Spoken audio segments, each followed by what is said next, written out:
Hello दोस्तों, आज फिर से मैं आप लोगों के लिए टॉपिक लेके आया हूँ टीडीएस पार्ट 2। देखो, टीडीएस के पार्ट 1 में मैंने आपके साथ कुछ बेसिक बातें डिस्कस की थी, जिसमें मैंने आपको बताया था कि टीडीएस क्या होता है, टीडीएस कॉन्सेप्ट क्यों लाया गया,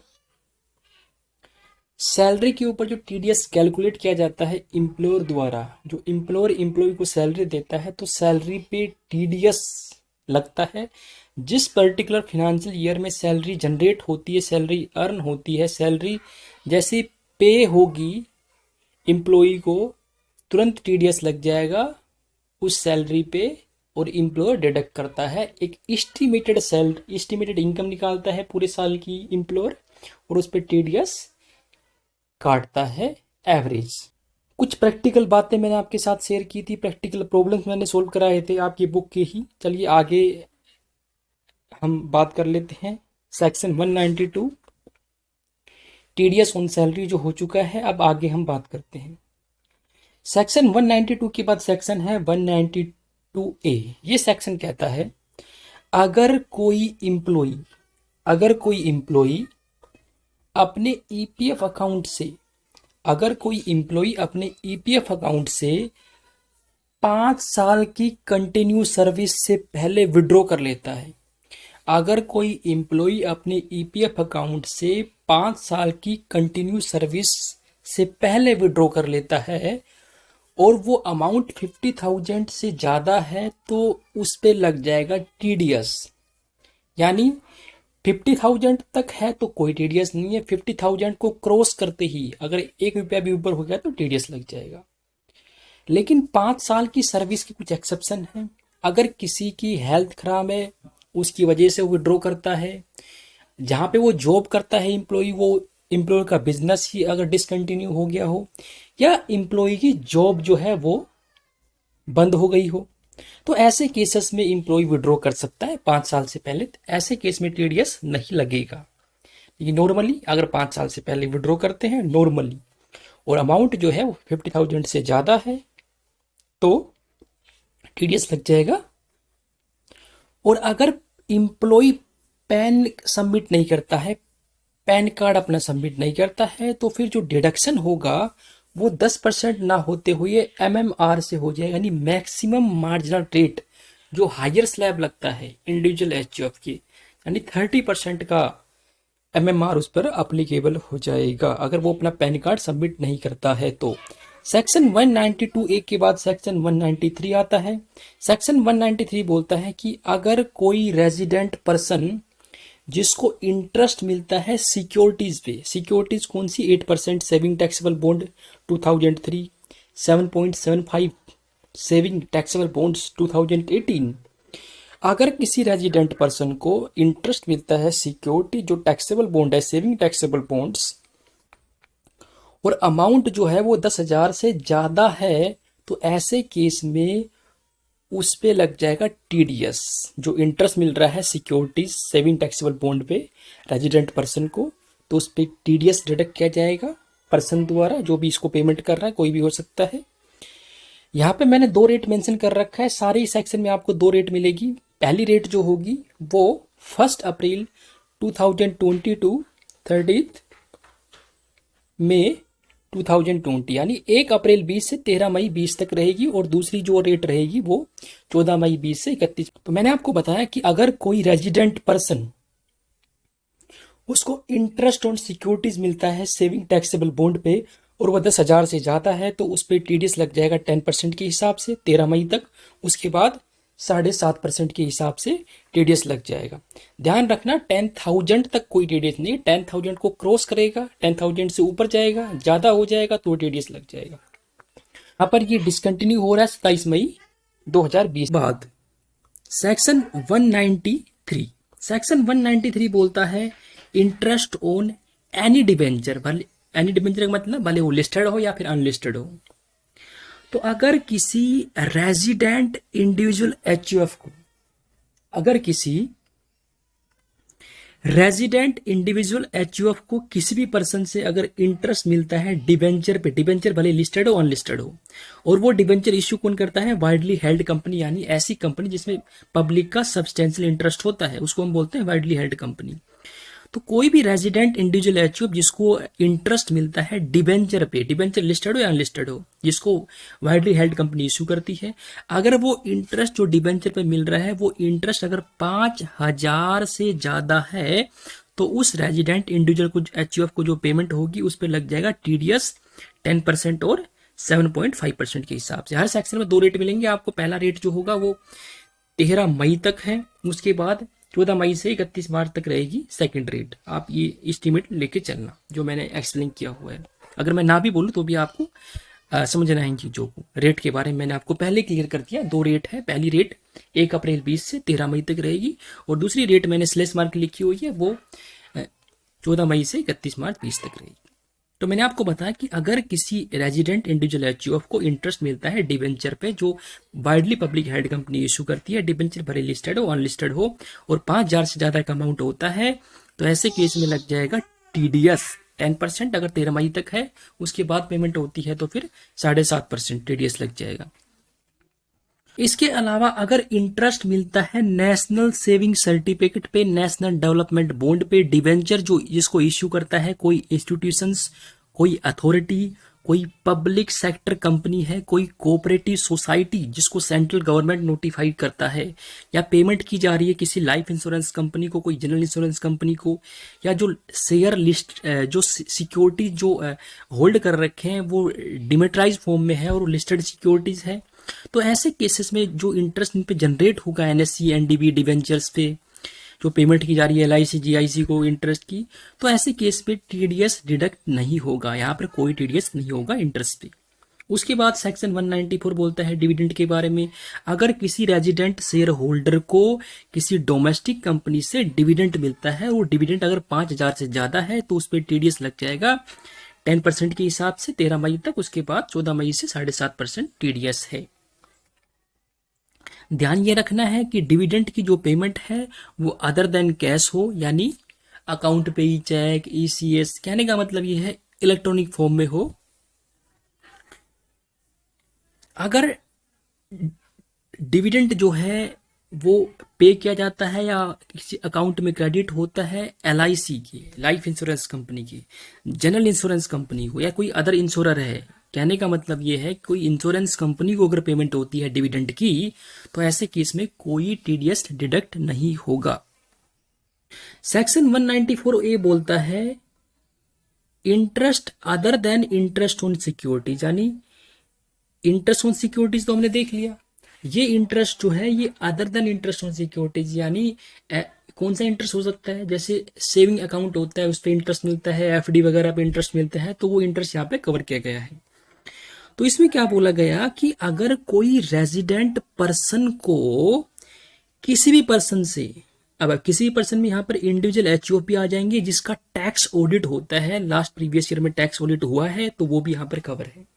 अगर कोई भी पर्सन किसी रेजिडेंट पर्सन को इंटरेस्ट देता है other than interest on securities, तो ध्यान ये रखना है कि 40,000 तक नॉर्मल केस और 50,000 सीनियर सिटीजन।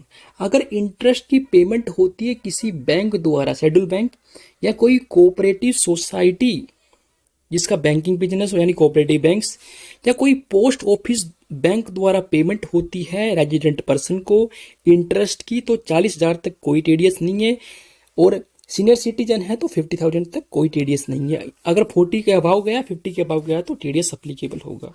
इसके अलावा अगर अदर केस है, यानी bank, cooperative bank, post office के अलावा कोई अदर केस में अगर इंटरेस्ट मिलता है तो फिर 5,000 तक कोई टीडीएस नहीं है।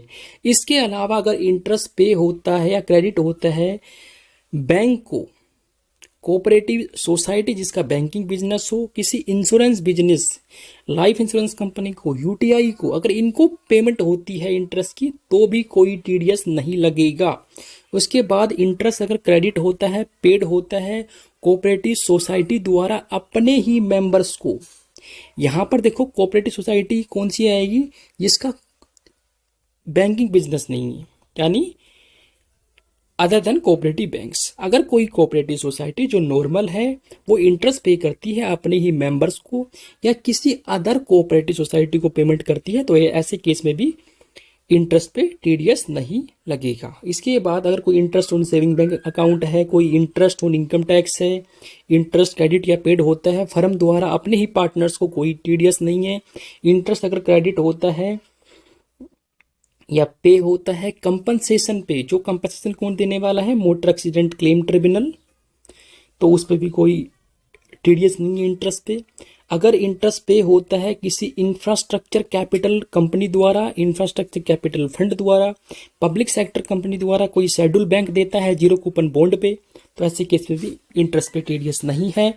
इंटरेस्ट अगर पे होता है किसी स्पेशल पर्पस व्हीकल द्वारा अपने बिजनेस ट्रस्ट को अंडर सेक्शन 1023 एफसी के तहत, वो भी उस पर कोई इंटरेस्ट नहीं होगा। उसके बाद सेक्शन 194 बी, ये सेक्शन इंपोर्टेंट है आपके लिए, प्रैक्टिकल में भी देखने को मिलेगा आपको। सेक्शन 194 बी बोलता है कि अगर कोई पर्सन जिसको विनिंग से अमाउंट मिल रहा है, लॉटरी से पैसा आ रहा है उसके पास, या कोई पजल्स, कोई कार्ड गेम्स, कोई जैकपॉट लगा है उसका, तो कोई भी पर्सन जिसको winning from lottery, puzzles, card games, jackpots, इनसे कोई अगर पेमेंट रिसीव होती है और वो पेमेंट अगर 10,000 से ज़्यादा है तो उस पर लग जाएगा टीडीएस। अप टू 10,000 कोई टीडीएस नहीं है, 10,000 तक कोई टीडीएस नहीं है। अगर 10,000 से ज़्यादा होगा तभी टीडीएस अप्लीकेबल होगा। उसके बाद सेक्शन 194 बीबी, सेक्शन 194 बीबी बोलता है विनिंग फ्रॉम हॉर्स रेस। अगर किसी पर्सन से हॉर्स रेस से विनिंग होती है, उससे संबंधित अमाउंट मिलती है, पेमेंट रिसीव होती है और वो 10,000 से ज़्यादा है तो उस पर टीडीएस लग जाएगा 30%। भले ही विनिंग फ्रॉम लॉटरी हो, पजल्स हो, कार्ड गेम हो, कोई जैकपॉट हो, 194 बी में 30% लग जाएगा। अगर विनिंग फ्रॉम हॉर्स रेस है, घोड़े की दौड़, इनसे कोई अर्निंग आती है, उसकी कोई पेमेंट रिसीव होती है उसको और 10,000 से ज़्यादा है तो 194 बीबी में वो उस पर टीडीएस लग जाएगा। ध्यान ये रखना है दोनों ही सेक्शन में जो लिमिट है वो 10,000 की है, 10,000 को क्रॉस करने पे ही टीडीएस लगेगा। उसके बाद सेक्शन 194 सी जो बताता है कॉन्ट्रैक्ट के बारे में। इसमें क्या बोला गया है, अगर कोई रेजिडेंट कॉन्ट्रैक्टर है, अगर कोई रेजिडेंट कॉन्ट्रैक्ट जिसको पेमेंट होती है किसी पर्सन द्वारा, इसमें individual H of AOP BY वही आएंगे जिसका टैक्स ऑडिट होता है। अगर किसी रेजिडेंट कॉन्ट्रैक्ट को किसी पर्सन पेमेंट करता है कॉन्ट्रैक्ट की, और अगर वो सिंगल पेमेंट करता है कॉन्ट्रैक्ट, कोई भी पर्सन अगर किसी रेजिडेंट कॉन्ट्रैक्टर को सिंगल पेमेंट करता है तो 30,000 तक कोई टीडीएस नहीं है, ध्यान रखना है आपको। और एग्रीगेट पूरे साल का मिला के 1,00,000 तक कोई टीडीएस नहीं है। अगर इनको क्रॉस करता है वो, अगर सिंगल पेमेंट 30,000 से ऊपर जाती है तो टीडीएस लग जाएगा, और पूरे साल का अगर 1,00,000 को क्रॉस कर गया, 1,00,000 से ऊपर चला गया तो भी टीडीएस लग जाएगा। टीडीएस देखो 1 अप्रैल 20 से 13 मई तक टीडीएस रेट 1% है, उसके बाद हो जाएगा 0.75%। इसके अलावा अगर पेमेंट जो है वो इंडिविजुअल एचयूएफ के अलावा किसी और को पेमेंट की जाती है कॉन्ट्रैक्ट की, तो ऐसे केसेस में 2% टीडीएस लग जाएगा 13 मई तक, उसके बाद 1.5% हो जाएगा। इसके अलावा अगर कोई कॉन्ट्रैक्ट की पेमेंट होती है और कॉन्ट्रैक्टर जो है वो उसका ट्रांसपोर्ट का बिजनेस है, तो कॉन्ट्रैक्टर जिसका ट्रांसपोर्ट का बिजनेस है उसको अगर पेमेंट होती है कॉन्ट्रैक्ट की, तो जो पेयर होगा, जो पे करने वाला है, वो कोई टीडीएस नहीं काटेगा, क्योंकि ट्रांसपोर्ट का बिजनेस वाले कॉन्ट्रैक्टर पे टीडीएस नहीं लगेगा, यहाँ पर उनको छूट है। उसके बाद सेक्शन 194 डी, सेक्शन 194 डी बोलता है इंश्योरेंस कमीशन। अब देखो इंश्योरेंस कमीशन आपको पता है किसको मिलता है, इंश्योरेंस एजेंट को। तो यहाँ पर जो रिसीवर जो पेई होंगे वो होंगे रेजिडेंट। ध्यान रखना, किसी रेजिडेंट पर्सन को या जो एजेंट है, रेजिडेंट पर्सन को अगर अब कमीशन कौन पे करेगा, इंश्योरेंस कंपनी करेगी, तो पेयर कौन होगा, इंश्योरेंस कंपनी होगी। और जो पेई है वो कोई भी हो सकता है एजेंट, तो लेकिन रेजिडेंट होना चाहिए वो। तो सेक्शन 194 डी बोलता है कि अगर कोई रेजिडेंट पर्सन को किसी इंश्योरेंस कंपनी से इंश्योरेंस कमीशन मिलता है और वो 15,000 से ज्यादा है तो उस पर लग जाएगा टीडीएस। 15,000 तक कोई टीडीएस नहीं है, 15,000 से ऊपर जाएगा तो टीडीएस लग जाएगा। देखो यहाँ पर 2 रेट दे रखी है। अगर पेमेंट जो है वो किसी कंपनी को होती है, देखो इंश्योरेंस कमीशन की अगर पेमेंट जो है वो किसी कंपनी को होती है तो फिर टीडीएस लग जाएगा 10% के हिसाब से। और अदर केस है, अगर कंपनी के अलावा किसी और को पेमेंट होती है इंश्योरेंस कमीशन की तो 5% रेट होगा 13 मई तक, उसके बाद हो जाएगा 3.75%। उसके बाद सेक्शन 194 DA ये बोलता है कि अगर किसी रेजिडेंट पर्सन को कोई अमाउंट रिसीव होता है लाइफ इंश्योरेंस पॉलिसी से मैच्योरिटी पे, तो 1 लाख रुपए तक कोई टीडीएस नहीं है। यानी 1 लाख रुपए से अगर कम है तो कोई टीडीएस नहीं है, अगर 1 लाख भी हो गया तो भी टीडीएस लग जाएगा। यहाँ पे बोला लेस देन, लेस देन का मतलब अगर 1 लाख से कम हुआ तो टीडीएस नहीं है, यानी 1 लाख भी हो गया, 1 लाख या उससे ज्यादा हो गया तो टीडीएस लग जाएगा 5% और 3.75। तो मैंने आपको बताया कि सेक्शन 194 DA बोलता है कि अगर किसी रेजिडेंट पर्सन को किसी पर्सन से इंश्योरेंस पॉलिसी के तहत कोई सम रिसीव होता है तो 1 लाख से कम है तो कोई टीडीएस नहीं है, 1 लाख या उससे ज्यादा हो गया तो उस पर टीडीएस लग जाएगा 5% और 3.75% के हिसाब से। ध्यान रखना ये जो इंश्योरेंस पॉलिसी से जो सम मिल रहा है ये 10(10)D में एग्जम्प्ट अगर है तो कोई टीडीएस नहीं है। और टीडीएस जो होगा वो नेट इनकम पे लगेगा। नेट इनकम मतलब जो सम रिसीव हो रहा है पॉलिसी होल्डर को, जो रेजिडेंट है, उसमें से जितना प्रीमियम वो पे करता है वो लेस हो जाएगा, तो नेट इनकम पे ही टीडीएस अप्लीकेबल होगा। लेकिन अगर वो 10(10)D में कवर होता है और 1 लाख से कम है तो कोई टीडीएस नहीं है। 1 लाख या उससे ज्यादा होगा तो ही टीडीएस अप्लीकेबल होगा। उसके बाद सेक्शन 194E ये सेक्शन बोलता है कि अगर किसी नॉन रेजिडेंट स्पोर्ट्स पर्सन को, एसोसिएशन को अगर कोई अमाउंट रिसीव होता है, अगर उसने एडवर्टाइजमेंट करी है, कोई अपना कॉन्ट्रीब्यूशन दिया है किसी आर्टिकल में, कोई न्यूज़पेपर में, कोई मैगजीन में, कोई जर्नल में, या कोई परफॉर्मेंस करी है इंडिया के अंदर। आप सभी को पता है कि स्पोर्ट्समैन क्या करता है, अपना स्पोर्ट्स करता है दूसरी कंट्री में आके।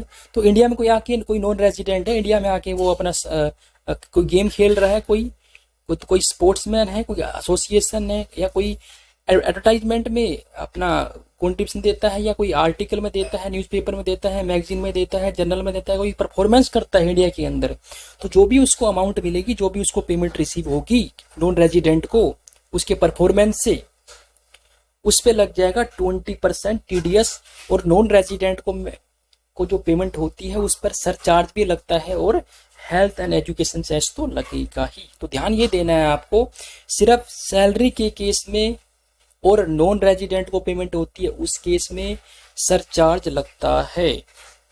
उसके बाद सेक्शन 194EE बोलता है कि अगर किसी पर्सन को कोई सम रिसीव होता है एनएसएस नेशनल सेविंग स्कीम से तहत, यहाँ पे आपको एक बात नोटिस करनी है, यहाँ पे लेस देन लिखा हुआ है। लेस देन का मतलब होता है कि अगर 2500 से कम होगा तो कोई टीडीएस नहीं है, अगर 2500 रुपए भी हो गया तो भी टीडीएस लग जाएगा।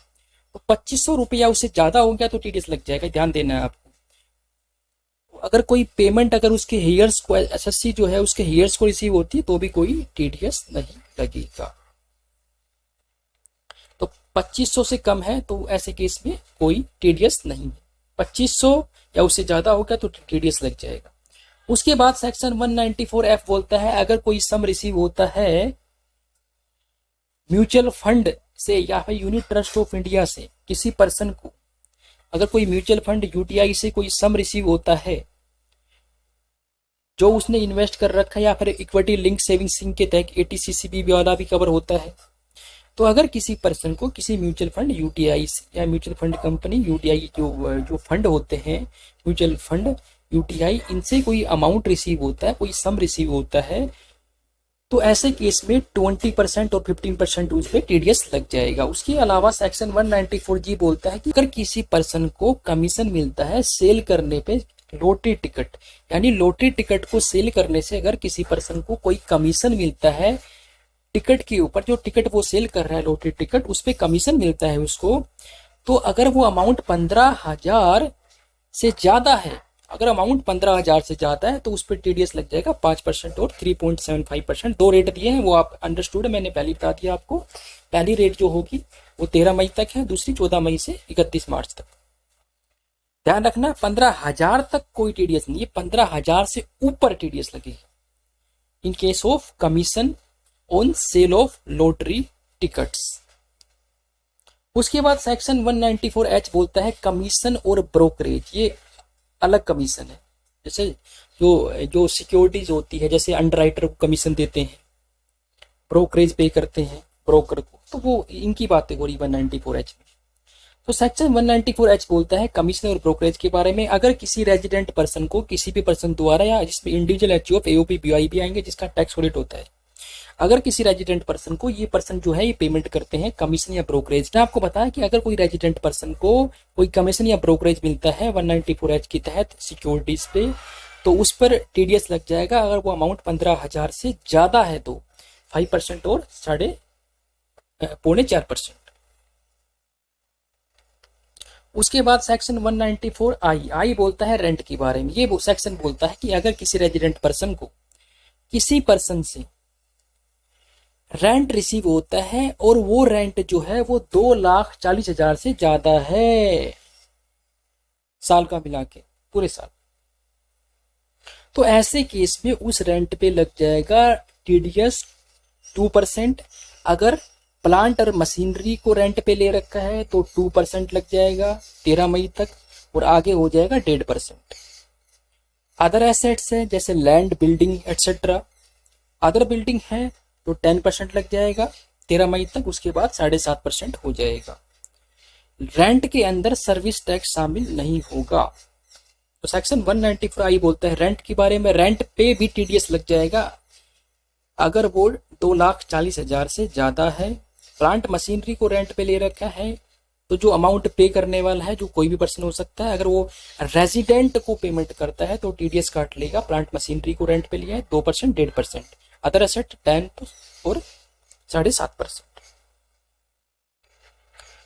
उसके बाद सेक्शन 194IA बोलता है अगर किसी रेजिडेंट पर्सन को किसी पर्सन से अमाउंट रिसीव होता है इमूवेबल प्रॉपर्टी को ट्रांसफर करने से, तो जो रेजिडेंट पर्सन होगा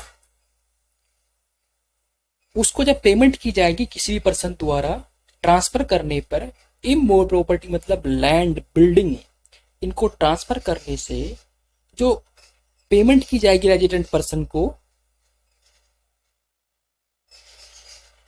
यहां पर देखो बायर जो होगा, बायर पेमेंट करेगा सेलर को। तो ये प्रॉपर्टी किसके पास जा रही है? बायर के पास जा रही है। बायर खरीद रहा है प्रॉपर्टी, तो पेमेंट वही करेगा सेलर को, तो वो टीडीएस काटेगा अगर अमाउंट जो है वो 50 लाख या उससे ऊपर है। 50 लाख या ऊपर, उससे ऊपर है। अगर लेस देन 50 लाख है तो फिर कोई टीडीएस नहीं है। यहाँ पर लैंड जो है इसमें एग्रीकल्चर लैंड नहीं आएगा, मतलब नॉर्मल लैंड की बात हो रही है। और दूसरी बात, इमूवेबल प्रॉपर्टी जो आएगी इसमें सारे चार्जेस शामिल है, जिसमें पार्किंग भी है, इलेक्ट्रिसिटी, वाटर एटसेट्रा। उसके बाद सेक्शन 194I भी बोलता है कि अगर किसी रेजिडेंट पर्सन को किसी इंडिविजुअल या एचयूएफ से, यहाँ पर इंडिविजुअल एचयूएफ होगा पेयर, अगर किसी रेजिडेंट पर्सन को किसी इंडिविजुअल एचयूएफ से रेंट मिलता है, अगर किसी रेजिडेंट पर्सन को किसी इंडिविजुअल एचयूएफ से रेंट मिलता है और वो रेंट जो है वो पर मंथ या पार्ट 50,000 से ज्यादा है, तो उस पर टीडीएस लग जाएगा 5% और 4.5% लग जाएगा। ध्यान ये देना कि अगर वो पैन सबमिट नहीं करता है तो फिर हायर रेट चार्ज किया जाएगा इंडिविजुअल एचयूएफ द्वारा।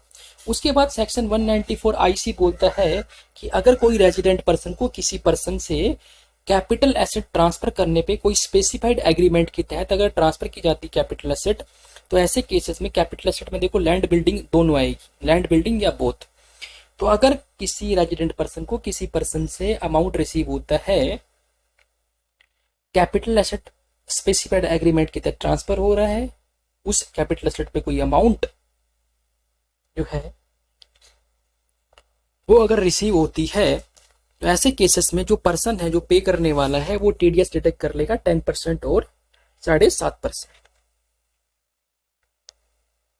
उसके बाद सेक्शन 194 जे इंपोर्टेंट सेक्शन है, बताता है अगर कोई रेजिडेंट पर्सन को पेमेंट रिसीव होती है किसके द्वारा, किसी पर्सन द्वारा, तो पेयर कोई भी हो सकता है, इंडिविजुअल एचयूएफ जिसका टैक्स ऑडिट होता है वो आएंगे, जिसका टैक्स ऑडिट नहीं होता उसमें वो कवर नहीं होंगे।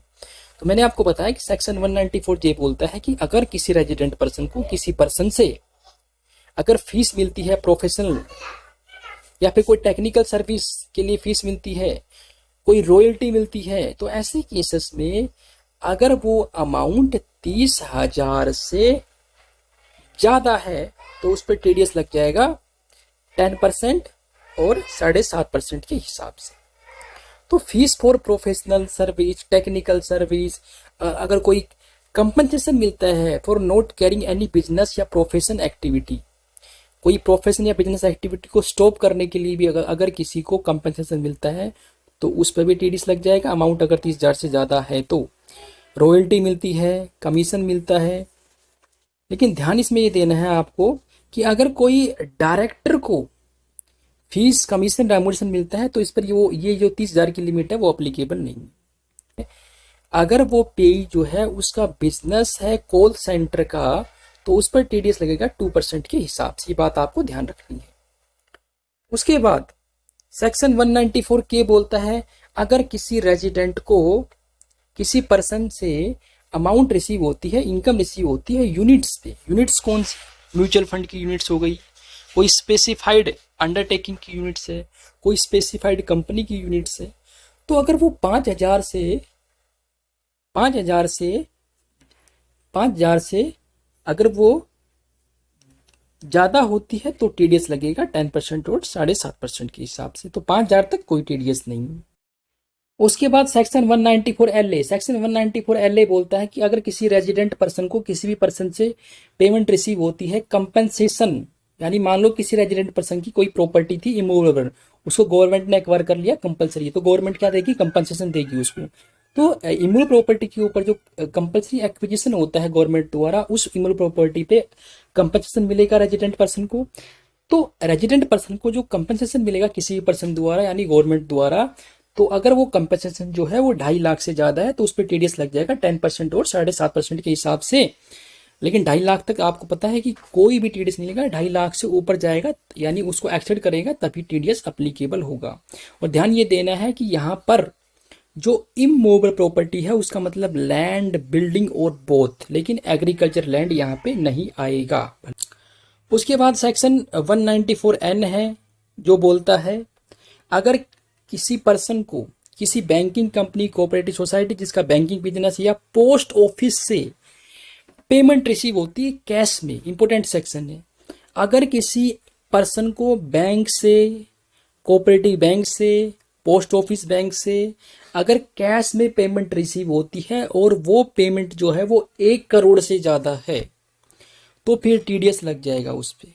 ध्यान यह देना है कि एक अमेंडमेंट आई थी कि उसमें ये बोला गया था कि जुलाई 20 से अगर कोई डिफॉल्टर है, यानी कोई ऐसा पर्सन जिसने अपनी रिटर्न ऑफ इनकम जो है वो 3 साल तक फाइल नहीं करी तो वो डिफॉल्टर हो जाएगा। तो 1 जुलाई 20 से अगर कोई डिफॉल्टर है, अगर वो 20 लाख से ज़्यादा 1 करोड़ तक उसको पेमेंट होती है बैंक द्वारा, कोऑपरेटिव बैंक द्वारा, पोस्ट ऑफिस बैंक द्वारा, कैश के अंदर 20 लाख से ज़्यादा है 1 करोड़ तक तो टीडीएस लग जाएगा 2% के हिसाब से। ध्यान देना आपको, अगर 1 करोड़ से ज़्यादा है तो लग जाएगा 5%। ये डिफॉल्टर के लिए है, नॉर्मली 2% रहेगा। पहले डिफॉल्टर के केस में जुलाई से थोड़ा चेंज कर दिया था, तो बोला कि डिफॉल्टर जो जिसने 3 साल तक रिटर्न फाइल नहीं की है, अगर उसको पेमेंट होती है कैश में बैंक द्वारा, कोऑपरेटिव बैंक द्वारा, इंडियन पोस्ट ऑफिस द्वारा और वो 20 लाख से ज़्यादा है, 1 करोड़ तक है तो 2% टीडीएस कट जाएगा, 1 करोड़ से ज़्यादा है तो 5% टीडीएस कट जाएगा।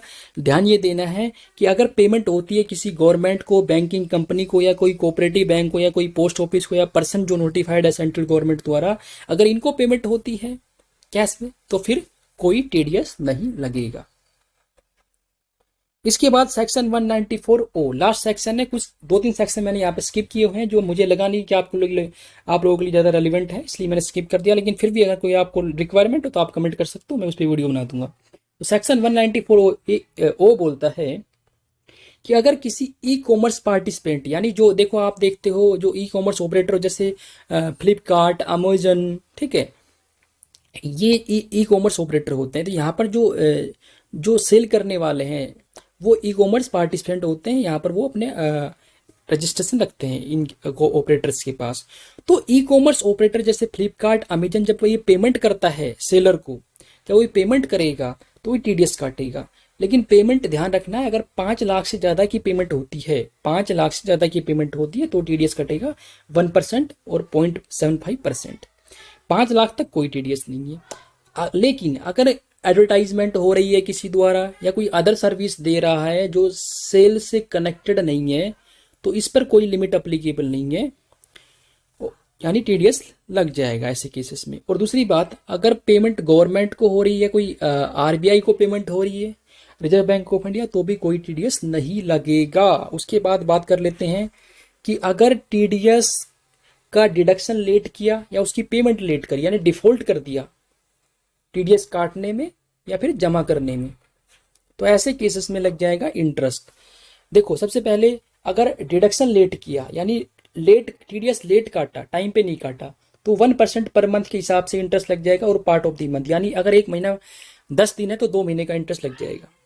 किस डेट से? जिस डेट पे टैक्स लगना था, यानी जिस डेट पे टीडीएस कटना था उस डेट से, और जिस डेट पे टैक्स टीडीएस काटा, यानी लेट काटा तो जिस डेट पे कटना चाहिए था उस डेट से जिस डेट पे काटा एक्चुअल में इंटरेस्ट लग जाएगा 1% पर मंथ और पार्ट ऑफ द मंथ। अगर टीडीएस काट लिया लेकिन पेमेंट नहीं करी उसके टाइम पे, तो लेट पेमेंट की, अगर लेट पेमेंट होती है तो ऐसे केसेस में सॉरी, तो ऐसे केसेस में 1.5% यानी 1.5% पर मंथ के हिसाब से इंटरेस्ट लग जाएगा part of the month. Part of the month मतलब होता है कि अगर 5 दिन हुए, 7 दिन हुए तो पूरा महीना कवर हो जाएगा उसमें। तो लेट पेमेंट अगर होती है तो उस पर भी टीडीएस पे इंटरेस्ट लग जाएगा।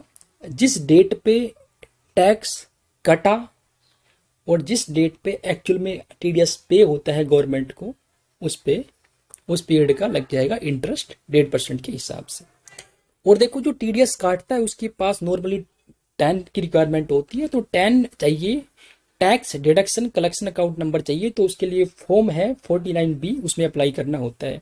टीडीएस की अगर मैं जमा करने की डेट की बात करूँ, due dates for depositing TDS काटा जमा करने की जो ड्यू डेट होती है, अगर गवर्नमेंट ऑफिस है, गवर्नमेंट ऑफिस अगर टीडीएस काटते हैं विदाउट प्रोडक्शंस, यानी बिना इनकम टैक्स चालान के अगर टीडीएस जमा करते हैं तो सेम डे जमा करवाना होता है। अगर इनकम टैक्स चालान से जमा करवाते हैं तो अगले महीने की 7 तारीख तक जमा करवाना होता है। मान लो कि दिसंबर में काटा तो 7 जनवरी तक जमा करवाना होता है। सिर्फ मार्च में थोड़ा टाइम एक्स्ट्रा मिल जाता है, मार्च के केस में 30 अप्रैल तक जमा करवाना होता है। और कोई डिफॉल्ट कर देता है तो देखो यहाँ पर मिनिमम 3 मंथ्स का उसको इम्प्रिजमेंट हो सकता है और मैक्सिमम 7 साल की उसको सजा भी हो सकती है। ये बात भी आपको नोटिस करनी है।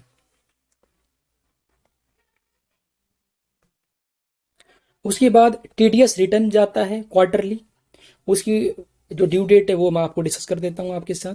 देखो पहला क्वार्टर जो होगा जून को खत्म होता है आपको सभी, तो उसकी जो टीडीएस की जो ड्यू डेट होगी रिटर्न फाइल करने की वो 31 जुलाई होगी।